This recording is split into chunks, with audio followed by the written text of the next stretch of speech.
നമസ്കാരം. ബഹുമാനരായ എല്ലാ പ്രേക്ഷകർക്കും ശ്രീഭദ്ര ജ്യോതിഷത്തിലേക്ക് വീണ്ടും സ്വാഗതം. ഇന്ന് നമ്മൾ ഈ വീഡിയോയിൽ ചെയ്യാൻ പോകുന്നത് 2025 മാർച്ച് മാസത്തിൽ തിരുവാതിര, പുണർതം, പൂയം, ആയില്യം എന്നീ 4 നക്ഷത്രക്കാർക്ക് അനുഭവപ്പെടാനിടയുള്ള ഗ്രഹചാര ഫലങ്ങൾ അല്ലെങ്കിൽ താൽക്കാലിക ഫലങ്ങളാണ്. അതായത് മാർച്ച് മാസത്തിലേക്ക് മാത്രമുള്ള താൽക്കാലിക ഫലങ്ങൾ. അപ്പോൾ അതിലേക്ക് നമ്മൾ എത്തുന്നത് ഈ ഗ്രഹങ്ങളുടെ പൊസിഷൻ, പ്ലാനറ്ററി പൊസിഷൻ അടിസ്ഥാനമാക്കിയാണ് പ്രധാനമായിട്ടും. അതോടൊപ്പം നക്ഷത്ര സ്വഭാവവും നമ്മൾ കണക്കാക്കുന്നുണ്ട്. ഇപ്പോൾ സൂര്യൻ കുംഭൻ രാശിയിൽ കൂടെ സഞ്ചരിച്ചുകൊണ്ടിരിക്കുകയാണ്. മാർച്ച് 14 വരെ കുംഭൻ രാശിയിലും അതിനുശേഷം മീനൻ രാശിയിലുമാണ് സഞ്ചരിക്കുന്നത്. മീനൻ രാശിയിൽ ഇപ്പോൾ തന്നെ രാഹു സഞ്ചരിക്കുന്നുണ്ട്. രാഹു പുറകോട്ടാണ് നീങ്ങി വരുന്നത്. ശുക്രനും ബുധനും ഇപ്പോഴവിടെ ഉണ്ട്. 2 ദിവസം മുമ്പാണ് ബുധൻ മീനൻ രാശിയിലേക്ക് കടന്നത്. ശുക്രൻ ജനുവരി മുതൽ ഉച്ച രാശിസ്ഥിതനായിട്ട് മീനൻ രാശിയിൽ ഉണ്ട്. മാർച്ച് 29 ആകുമ്പോഴത്തേക്കും ശനി കുംഭൻ രാശിയിൽ നിന്ന് മീനൻ രാശിയിലേക്ക് എത്തിച്ചേരും. അപ്പോൾ മീനൻ രാശിയിൽ ആരൊക്കെ വരും? അപ്പോൾ ഈ മാസം വരുമ്പോഴത്തേക്കും, ഈ മാസം അവസാനമാകുമ്പോഴത്തേക്കും സൂര്യൻ, ബുധൻ, ശുക്രൻ, രാഹു, ശനി, ഇത്രയും ഗ്രഹങ്ങൾ അവിടെ ഒന്നിച്ചു ചേരും. പിന്നെ ചന്ദ്രൻ്റെ കാര്യങ്ങൾ നോക്കുമ്പം മാർച്ച് 14 വെളുത്തവാവ് അല്ലെങ്കിൽ പൗർണമി സംഭവിക്കുന്നു. മാർച്ച് 29 കറുത്തവാവും അതായത് അമാവാസി സംഭവിക്കുന്നു. വ്യാഴം ഇടവൻ രാശിയിൽ കൂടെ മുന്നോട്ട് സഞ്ചരിച്ചുകൊണ്ടിരിക്കുകയാണ്. മെയ് മാസമായിട്ട് മാത്രമാണ് ഇടവൻ രാശിയിൽ നിന്ന് മാറി മിഥുനത്തിലേക്ക് കടക്കുന്നത്. ചൊവ്വയാണെങ്കിൽ മിഥുനൻ രാശിയിലാണ്. ഏപ്രിൽ മാസമാകുമ്പം കർക്കിടകൻ രാശിയിലേക്ക് കടക്കും. ബുധന് നീചാവസ്ഥയാണുള്ളത് എന്നുള്ളതും നമ്മൾ ഓർക്കണം. അപ്പോൾ ഇതിൻ്റെ അടിസ്ഥാനത്തിൽ നമുക്ക് ഈ 4 നക്ഷത്രക്കാരുടെ തിരുവാതിര, പുണർതം, പൂയം, ആയില്യം ഈ 4 നക്ഷത്രക്കാരുടെ മാർച്ച് മാസത്തിലെ ഫലം നമുക്കൊന്ന് നോക്കാം.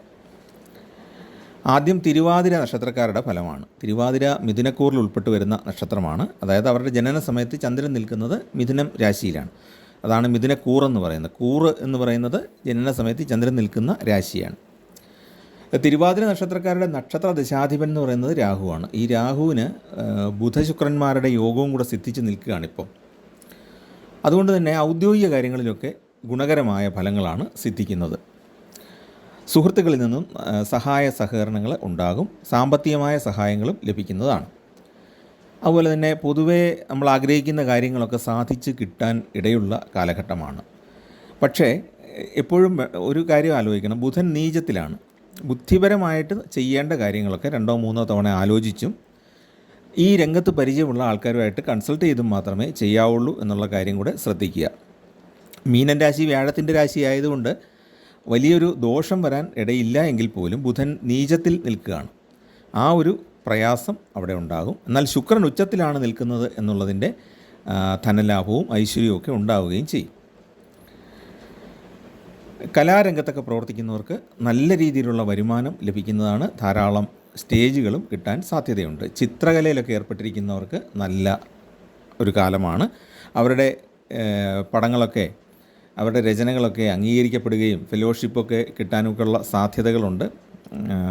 കലാരംഗത്ത് കുറേ കാലമായിട്ട് പ്രവർത്തിക്കുന്നവർക്ക് ഫെലോഷിപ്പുകളൊക്കെ കിട്ടാനുള്ള സാധ്യത ഉണ്ട്. അതുപോലെ നല്ല ചിത്രങ്ങൾക്ക് അവാർഡൊക്കെ കിട്ടാനുള്ള സാധ്യതയും ഉണ്ട്.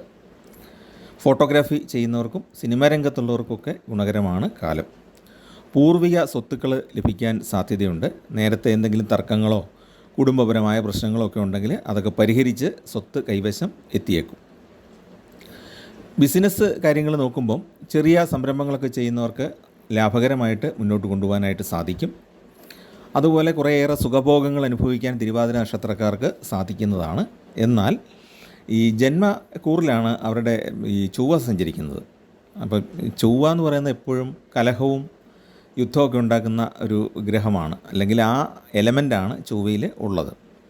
അല്ലെങ്കിൽ ചൊവ്വയുടെ ആ എലമെൻ്റാണ് നമ്മുടെ ശരീരത്തിൽ ഉള്ളത്. അതുകൊണ്ട് തന്നെ കലഹത്തിനും ദുഃഖത്തിനും മുറിവിനും ഒക്കെ ഉള്ള സാധ്യത നമുക്ക് പറയണം. അതുകൊണ്ട് തന്നെ ഈ സുഖഭോഗങ്ങളിലേക്ക് പോകുമ്പോഴത്തേക്കും നമ്മളൊരു മാന്യത വിട്ട് അല്ലെങ്കിൽ ഒരു പരിധി വിട്ടുള്ള കാര്യങ്ങളിലേക്ക് പോകാതിരിക്കുക. ഇല്ലെങ്കിൽ തർക്കത്തിലേക്കോ വഴക്കിലേക്കോ അല്ലെങ്കിൽ നിയമ നടപടികളിലേക്കോ ഒക്കെ വലിച്ച് ഇഴയ്ക്കപ്പെടാനുള്ള സാധ്യത ഉണ്ട്. പ്രത്യേകിച്ച് കേതു 4-ാം ഭാവത്തിലാണ് സഞ്ചരിക്കുന്നത്. കേതു എന്ന് പറയുന്നത് കേസിൻ്റെയൊക്കെ കാരകത്വമുള്ള ഒരു നിഴൽ ഗ്രഹമാണല്ലോ. അപ്പോൾ അതുകൊണ്ട് 4-ാം ഭാവം എന്ന് പറയുന്നതോ വീടിൻ്റെ ഭാവമാണ്. അപ്പോൾ അത് കുടുംബം അല്ലെങ്കിൽ വാഹനം ഇത്തരം കാര്യങ്ങളൊക്കെ ആയിട്ട് ബന്ധപ്പെട്ട് ഉള്ള പ്രശ്നങ്ങളൊക്കെ ഉണ്ടാകാം. അതുപോലെ വാഹനം വാങ്ങിക്കുമ്പോൾ ശ്രദ്ധിക്കേണ്ട എന്താണ്, രേഖകളൊക്കെ കൃത്യമാണോ എന്നുള്ളത് നോക്കണം. പ്രത്യേകിച്ച് സെക്കൻഡ് ഹാൻഡ് വാഹനം വാങ്ങിക്കുമ്പോൾ ഓണർഷിപ്പ് സംബന്ധിച്ചതും രജിസ്ട്രേഷൻ സംബന്ധിച്ചതുമായ രേഖകളൊക്കെ കൃത്യമാണെന്ന് നോക്കിയേ വാങ്ങിക്കാവുള്ളൂ. വീട് വാങ്ങിക്കുമ്പോഴും അങ്ങനെ ചെയ്യാവുള്ളൂ. രജിസ്ട്രേഷൻ ആധാരം കറക്റ്റാണോ, പോക്കുവരവ് കരമടയ്ക്കുന്ന രസീതുകളൊക്കെ കൃത്യമാണോ, സർവേ നമ്പറൊക്കെ കൃത്യമാണോ എന്നൊക്കെ നോക്കിയിട്ട് മാത്രമേ സ്ഥലം വാങ്ങിക്കാവുള്ളൂ. കാരണം ഒരു കലഹത്തിനുള്ള സാധ്യത ചൊവ്വ അവിടെ ഉണ്ടാക്കുന്നുണ്ട്. ശുക്രനെ കൊണ്ട് ഈ വക സുഖഭോഗങ്ങളൊക്കെ കിട്ടും. നമ്മൾ ആഗ്രഹിക്കുന്ന വീട്, വാഹനം, അതുപോലെ തന്നെ സ്നേഹബന്ധങ്ങൾ ഒക്കെ കിട്ടും. അപ്പോൾ ഈ സ്നേഹബന്ധങ്ങളിൽ ഏർപ്പെടുമ്പോഴും സൂക്ഷിച്ച് വേണം ഈ സമയത്ത്. കാരണം അവിടെയും കലഹമോ നമ്മൾ എന്തെങ്കിലും ബുദ്ധിമുട്ടി ചെന്ന് പെടാനൊക്കെയുള്ള സാധ്യത ഉണ്ട് എന്നുള്ളത് മനസ്സിലോർത്തിരിക്കണം. വിദേശത്ത് കഴിയുന്നവർക്ക് ജന്മനാട്ടിലേക്ക് തിരിച്ചു വരാൻ ആഗ്രഹിക്കുകയാണെങ്കിൽ അത് സാധിക്കുന്നതാണ്. അതുപോലെ തന്നെ വീട്ടിൽ മംഗളകർമ്മങ്ങളൊക്കെ നടക്കാനിടയുള്ള കാലഘട്ടമാണ്. ശുഭകരമായ പല കാര്യങ്ങളും നടക്കും. സന്താന ജനനം ഉണ്ടാകും. ആരോഗ്യ കാര്യത്തിൽ ശ്രദ്ധയുണ്ടാകേണ്ട ഒരു കാലഘട്ടമാണ്. വ്യാഴം ഈ മിഥുനക്കൂറുകാരെ സംബന്ധിച്ച് 12-ലാണല്ലോ സഞ്ചരിക്കുന്നത്. മിഥുനക്കൂറിലേക്ക് കടക്കാൻ പോവുകയാണെങ്കിൽ പോലും ഈ 12-ൽ വ്യാഴം എന്ന് പറയുന്നത് കുറേ നിർഭാഗ്യമുള്ള ഒരു അവസ്ഥയാണ്. എല്ലാ കാര്യത്തിലും ഭാഗ്യമുണ്ടാകണം എന്നില്ല. അപ്പോൾ ആ ഒരു കാര്യം കൂടെ ശ്രദ്ധിക്കേണ്ടതാണ്. പിന്നെ ആത്മീയമായ കാര്യങ്ങളിൽ താല്പര്യം വരാൻ സാധ്യതയുണ്ട്. ദേവാലയവുമായിട്ട് ബന്ധപ്പെട്ട പൊതുപ്രവർത്തനങ്ങളിലൊക്കെ ഏർപ്പെടാനുള്ള സാധ്യതയുണ്ട്. പലർക്കും കൈയയച്ച് സഹായം ചെയ്യാനായിട്ട് ഇടവരും. നമുക്കിഷ്ടപ്പെട്ട പല ആളുകൾക്കും ആവശ്യങ്ങൾ ഉന്നയിക്കുമ്പോൾ വളരെ ഉദാരമായിട്ട് തന്നെ നമ്മൾ സഹായം ചെയ്യും. കടമായിട്ടാണെങ്കിലും ആ സമയത്ത് നമ്മൾ ചെയ്തു കൊടുക്കും. ചുമതലകൾ വർദ്ധിക്കുന്നതാണ്. അത് ഉത്തരവാദിത്തത്തോടു കൂടി ചെയ്യാനും സാധിക്കും. അടുത്ത പുണർദം നക്ഷത്രമാണ്. പുണർദം നക്ഷത്രം മിഥുനക്കൂറിൽ അതിൻ്റെ 3/4 ഭാഗവും അവസാന പാദം കർക്കിടകക്കൂറിൽ ഉൾപ്പെട്ടാണ് വരുന്നത്.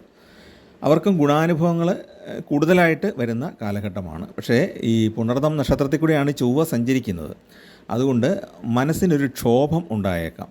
പെട്ടെന്നാണ് ടെമ്പർ മാറുന്നത്. അതായത് നമ്മുടെ മൂഡ് സ്വിങ്സ് എന്ന് പറയാം. അതായത് പെട്ടെന്ന് നമ്മുടെ മനസ്സിൻ്റെ സന്തുലനം അങ്ങോട്ടും ഇങ്ങോട്ടും ചേഞ്ച് ചെയ്യുന്ന ഒരവസ്ഥ. അതായത് മനസ്സിങ്ങനെ ആടിക്കൊണ്ടിരിക്കും. ദേഷ്യവും സങ്കടവും ചില കാര്യങ്ങളൊക്കെ പൊട്ടിച്ച് കളയണം എന്നൊക്കെ തോന്നുന്നൊരു അവസ്ഥയുണ്ടല്ലോ. ആ രീതിയിലേക്ക് ദേഷ്യം വരാനുള്ള സാധ്യതയുണ്ട്. മുൻകോപം എപ്പോഴും ഒന്ന് അടക്കി നിർത്തുക. വിവാദങ്ങളിൽ നിന്നും ഒഴിഞ്ഞു നിൽക്കാനായിട്ട് ശ്രദ്ധിക്കേണ്ടതാണ്. കാര്യങ്ങളൊക്കെ ന്യായമായിട്ടുള്ള എല്ലാ കാര്യങ്ങളും സാധിച്ചു കിട്ടുന്ന കാലമാണ്. കർമ്മരംഗം നല്ല ഉഷാറാകും. നല്ല ഉത്സാഹം ഉണ്ടായിരിക്കും. മുന്നിട്ടിറങ്ങും. പക്ഷേ ഈ എടുത്തിയാട്ടം ഉണ്ടല്ലോ, മുൻകോപം എടുത്തിയാട്ടോ, അത് നന്നായിട്ടൊന്ന് നിയന്ത്രിക്കണം. നല്ല പ്രതീക്ഷകൾക്കൊത്ത് നമുക്ക് ജീവിതം മുന്നോട്ട് കൊണ്ടുപോകാനായിട്ട് സാധിക്കും. സഹപ്രവർത്തകരുടെ നിർദ്ദേശങ്ങൾ സ്വീകരിച്ച് അവരോടൊത്ത് സഹകരിച്ച് കാര്യങ്ങൾ ചെയ്യാൻ കഴിയും. വാഗ്ദാനങ്ങൾ പാലിക്കാൻ കഴിയുന്നതാണ്. പിന്നെ കടബാധ്യതകളൊക്കെ കുറേയെങ്കിലും പരിഹരിക്കാൻ സാധിക്കും. പണയമൊക്കെ വെച്ചിരുന്നത് തിരിച്ചെടുക്കാനും സാധിക്കുന്നതാണ്. മുഴുവനല്ലെങ്കിലും ഭാഗികമായിട്ടെങ്കിലും കടങ്ങൾ തീർക്കാനായിട്ട് ഈ സമയത്ത് സാധിക്കും. കരാർ ജോലികളിൽ ഏർപ്പെട്ടിരിക്കുന്നവർക്ക് ഗുണകരമായ കാലഘട്ടമാണ്. മത്സരങ്ങളിൽ പങ്കെടുക്കുന്നവർക്ക് അനുകൂലമായ കാലഘട്ടമാണ്. മക്കൾക്ക് ജോലി ലഭിക്കാനുള്ള സാധ്യത ഉണ്ട്. ആ ജോലിയിൽ അവർക്ക് നല്ല രീതിയിൽ പെർഫോം ചെയ്യാനായിട്ട് സാധിക്കും. പുണർദം നക്ഷത്രക്കാരെ സംബന്ധിച്ചും ജോലികൾ കൃത്യമായിട്ട് ചെയ്തു തീർക്കാനായിട്ട് സാധിക്കും.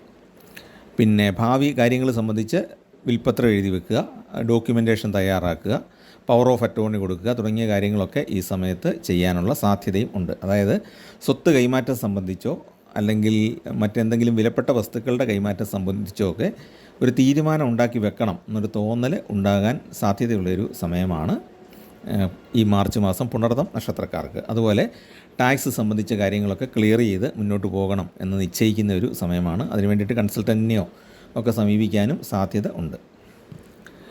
കുടുംബാംഗങ്ങളുടെ അഭിപ്രായങ്ങൾ നല്ല രീതിയിൽ സ്വീകരിക്കുകയും അവരോടൊത്ത് സഹകരിച്ച് മുന്നോട്ട് പോവുകയും ചെയ്യുന്നതാണ്. അടുത്ത പൂയ നക്ഷത്രമാണ്. പൂയ നക്ഷത്രക്കാരെ സംബന്ധിച്ചിടത്തോളം 12-ൽ ചൊവ്വ നിൽക്കുന്നു. 3-ലാണ് കേതു നിൽക്കുന്നത്. 3 കേതു എന്ന് പറയുന്നത് ദോഷകരമല്ല. എങ്കിലും 12-ലെ ചൊവ്വ എന്ന് പറയുന്നത് ഒരല്പം ബുദ്ധിമുട്ടുണ്ടാക്കുന്ന കാലഘട്ടമാണ്. പക്ഷേ ന്യായമായ കാര്യങ്ങളിൽ തടസ്സം ഉണ്ടാവുകയില്ല. 8ലും 9ലുമായിട്ടാണ് പ്രധാന ഗ്രഹങ്ങളൊക്കെ സഞ്ചരിക്കുന്നത്. സൂര്യൻ, ശനി, ചൊവ്വ, സൂര്യൻ, ശനി, ബുധൻ, ശുക്രൻ, രാഹു, ഈ ഗ്രഹങ്ങളൊക്കെ 8ലും 9ലും ഭാവങ്ങളായിട്ട് സഞ്ചരിക്കുന്നു. അതുകൊണ്ട് തന്നെ കൂടുതൽ അധ്വാനം വേണ്ടി വരുന്ന ഒരു മാസമാണ്. അതുപോലെ തന്നെ ഈ പണമിടപാടുകളിൽ കൃത്യമായ രേഖകൾ സൂക്ഷിക്കണം, രസീതുകൾ സൂക്ഷിക്കണം. എവിടെ പേയ്മെൻറ്റ് നടത്തിയാലും, സർക്കാർ സ്ഥാപനങ്ങളിലാണെങ്കിലും പ്രൈവറ്റ് സ്ഥാപനങ്ങളിലാണെങ്കിലും നമ്മൾ പണമടച്ചാൽ നമുക്ക് രസീത് കിട്ടണം എന്ന് നിർബന്ധമായിട്ട് തന്നെ പറയണം. ഇല്ല എന്നുണ്ടെങ്കിൽ പിന്നീടൊരു ക്ലെയിം ഉന്നയിക്കപ്പെടാനുള്ള സാധ്യത ഉണ്ട്. അതുകൊണ്ട് പിന്നെ പൈസ കിട്ടിയില്ല എന്ന് പറയും. അപ്പം എവിടെയാണെങ്കിലും എപ്പോൾ പണം കൊടുത്താലും ഒരു രസീത് വാങ്ങിച്ച് സൂക്ഷിക്കണം. അതുപോലെ തന്നെ രേഖകൾ പരിശോധിച്ച് മാത്രമേ ക്രയവിക്രയങ്ങളിൽ ഏർപ്പെടാവുള്ളൂ. സ്ഥലമാണെങ്കിലും വാഹനമാണെങ്കിലും വീടാണെങ്കിലും. അതുപോലെ തന്നെ ഇപ്പോൾ ഒരു വിവാഹം കഴിക്കുകയാണെങ്കിലും ആ പങ്കാളിയെപ്പറ്റി നന്നായിട്ട് അന്വേഷിച്ചറിഞ്ഞ ശേഷം മാത്രം ഈ സമയത്ത് പൂയ നക്ഷത്രക്കാർ ചെയ്യുക. കുടുംബത്തിന് അനിഷ്ടമുണ്ടാക്കുന്ന ചില കാര്യങ്ങളൊക്കെ ഈ സമയത്ത് ചെയ്യേണ്ടി വന്നേക്കാം. പഴയ വാഹനം മാറ്റി വാങ്ങാൻ സാധ്യതയുണ്ട്. വീടിൻ്റെ അറ്റകുറ്റപ്പണികൾ ചെയ്യാനുള്ള സാധ്യതയുണ്ട്. വ്യാപാരം അല്പം കൂടെ വിപുലീകരിക്കാൻ ഈ ഘട്ടത്തിൽ സാധിക്കുന്നതാണ്. ഉദ്ദേശിക്കുന്ന രീതിയിൽ ജോലി കിട്ടാനായിട്ട് കുറച്ച് ബുദ്ധിമുട്ടുകൾ ഉണ്ടാകും. ചില തടസ്സങ്ങളൊക്കെ ഈ സമയത്ത് വന്നുവിടാം. അല്ലെങ്കിൽ റാങ്ക് ലിസ്റ്റിൽ ഉൾപ്പെട്ടിട്ടും അഡ്വൈസ് വരാതെ നീണ്ടുപോകുന്ന ഒരു പ്രയാസം ഈ സമയത്ത് അനുഭവിച്ചേക്കാം. പിന്നെ എന്താണെന്ന് വെച്ചാൽ കുടുംബത്തിൽ ചില അഭിപ്രായ വ്യത്യാസങ്ങളൊക്കെ ബന്ധുക്കൾ തമ്മിൽ ഉണ്ടാകാൻ ഇടയുണ്ട്. അപ്പോൾ അതിൽ ചെന്ന് തലയിടാതിരിക്കുക എന്നുള്ളതാണ് എനിക്ക് പറയാനുള്ളത്. കാരണം അല്ലെങ്കിൽ ഈ ബന്ധുക്കൾ തമ്മിൽ പിന്നീട് രമ്യതയിലാകും, നമ്മൾ ഔട്ടാവും. ഈ ഒരു സമയത്തിനൊരു പ്രത്യേകത അതാണ്. പൂയ നക്ഷത്രക്കാർ ആവശ്യമില്ലാത്ത കാര്യത്തിലൊന്നും തലയിടാതിരിക്കുക. നമ്മുടെ സഹായം അഭ്യർത്ഥിച്ചാൽ മാത്രം ഇടപെട്ടാൽ മതി. ആ ഒരു രീതിയായിരിക്കും നല്ലത് എന്നാണ് പറയാനുള്ളത്. അടുത്ത ആയില്യം നക്ഷത്രമാണ്. ആയില്യം നക്ഷത്രക്കാരുടെ നക്ഷത്രദശാധിപൻ എന്ന് പറയുന്നത് ബുധനാണ്. ഈ ബുധന് നീചം സംഭവിച്ചിരിക്കുന്നത് കൊണ്ട് അല്പം പ്രയാസം ഉണ്ടാകും, മനപ്രയാസം ഉണ്ടാകും. ഒരു ധൈര്യക്കുറവ് പല കാര്യങ്ങളിലും അനുഭവപ്പെട്ടേക്കാം. ഉദ്ദേശിക്കുന്ന രീതിയിൽ കാര്യങ്ങൾ മുന്നോട്ട് പോകുന്നില്ല എന്നൊരു വിഷമം ഉണ്ടായേക്കാം. എല്ലാത്തിനും ഒരു സ്ലോ ആയി മുന്നോട്ട് പോകുന്ന ഒരു അവസ്ഥ അത് ഉണ്ടായേക്കാം. പക്ഷേ ശുക്രൻ ഉച്ച സ്ഥാനത്ത് നിൽക്കുന്നത് കൊണ്ട് ചില ഭാഗ്യാനുഭവങ്ങളും അവർക്ക് ഉണ്ടാകുന്നതാണ്. ഈ തടഞ്ഞു വയ്ക്കപ്പെട്ട ആനുകൂല്യങ്ങൾ കയ്യിലേക്ക് എത്തും എന്നുള്ളതാണ് ഏറ്റവും പ്രധാനം. സർക്കാരിൽ നിന്നൊക്കെയുള്ള സബ്സിഡിയോ അല്ലെങ്കിൽ ഗ്രാൻറ്റോ അല്ലെങ്കിൽ എന്തെങ്കിലും ധനസഹായങ്ങൾ കിട്ടാനുണ്ടെങ്കിൽ, ചികിത്സാ സഹായമോ ഒക്കെ കിട്ടാനുണ്ടെങ്കിൽ ഈ സമയത്തത് കിട്ടുന്നതാണ്. ലോട്ടറി ഭാഗ്യത്തിനുമുണ്ട്, സാധ്യതയുണ്ട്. വലിയ തോതിലല്ലെങ്കിലും ചെറിയ ചെറിയ സമ്മാനങ്ങളിൽ ലോട്ടറി മുഖേന കിട്ടാനുള്ള സാധ്യതയുണ്ട്. ആനുകൂല്യങ്ങൾ പലതും വൈകാൻ ഇടയുണ്ട്. ആനുകൂല്യങ്ങളെന്ന് പറഞ്ഞാൽ നമുക്ക് ഈ സാമൂഹിക ആനുകൂല്യങ്ങളുണ്ടല്ലോ, കമ്മ്യൂണിറ്റി വൈസ് ആയിട്ട് കിട്ടുന്ന ആനുകൂല്യങ്ങൾ, നമ്മൾ ഉൾപ്പെടുന്ന ആ വിഭാഗത്തിന് കിട്ടുന്ന ആനുകൂല്യങ്ങൾ, അതൊക്കെ കുറച്ച് സർക്കാരിൽ നിന്നുള്ള കാലതാമസം കൊണ്ട് തടസ്സപ്പെടാനോ അല്ലെങ്കിൽ നീട്ടിവെക്കപ്പെടാനോ ഒക്കെ ഇടയുണ്ട്. പെൻഷൻ കാര്യങ്ങൾ ഇതൊക്കെ കുറച്ച് നീട്ടിവെക്കപ്പെടാം. സാമൂഹ്യ സുരക്ഷാ പെൻഷനുകളൊക്കെ ഉണ്ടല്ലോ, അതൊന്നും കൃത്യസമയത്ത് കിട്ടാൻ പറ്റിയെന്ന് വരികയില്ല. അല്ലെങ്കിൽ നമ്മൾ അറിയില്ല, നമ്മുടെ സമയത്ത് അത് ഉപയോഗിക്കാൻ പറ്റാത്ത അവസ്ഥ, ഇതിലേതെങ്കിലും ഒന്നായിരിക്കും അനുഭവപ്പെടുന്നത്. പുതിയ വ്യാപാര സ്ഥാപനം തുടങ്ങാനായിട്ട് പൂർണ്ണമായും അനുയോജ്യമായ കാലഘട്ടമല്ല. അല്ലെങ്കിൽ അല്പം കൂടെ വെയിറ്റ് ചെയ്ത് ഗ്രഹനിലയിൽ നിന്ന് മാറുന്നത് വരെ ഒന്ന് വെയിറ്റ് ചെയ്യുക. വിദ്യാർത്ഥികൾക്ക് അല്പം ഉദാസീനത അല്ലെങ്കിൽ അലസതയൊക്കെ ഉണ്ടാകാൻ ഇടയുള്ള കാലഘട്ടമാണ്. പ്രണയിക്കുന്നവർക്ക് ഗുണകരമായ കാലഘട്ടമാണ്.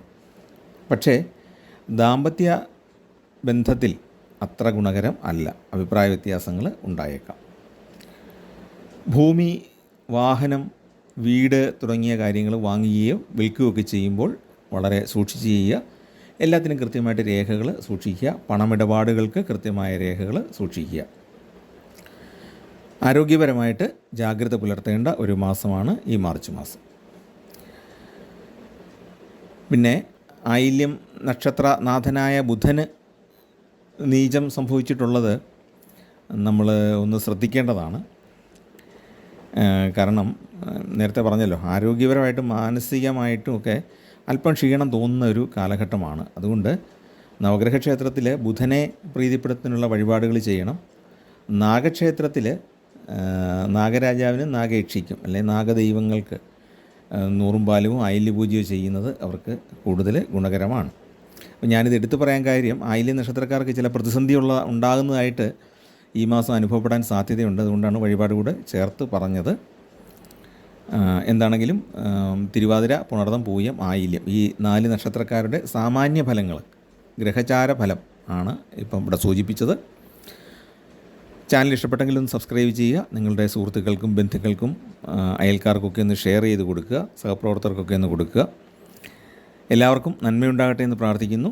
നിങ്ങളുടെ മംഗളകരമായ കർമ്മങ്ങളിലൊക്കെ നിങ്ങൾക്ക് പങ്കെടുക്കാൻ സാധിക്കട്ടെ. സന്തോഷം എപ്പോഴും നിലനിൽക്കട്ടെ എന്ന് പ്രാർത്ഥിക്കുന്നു. നമസ്കാരം.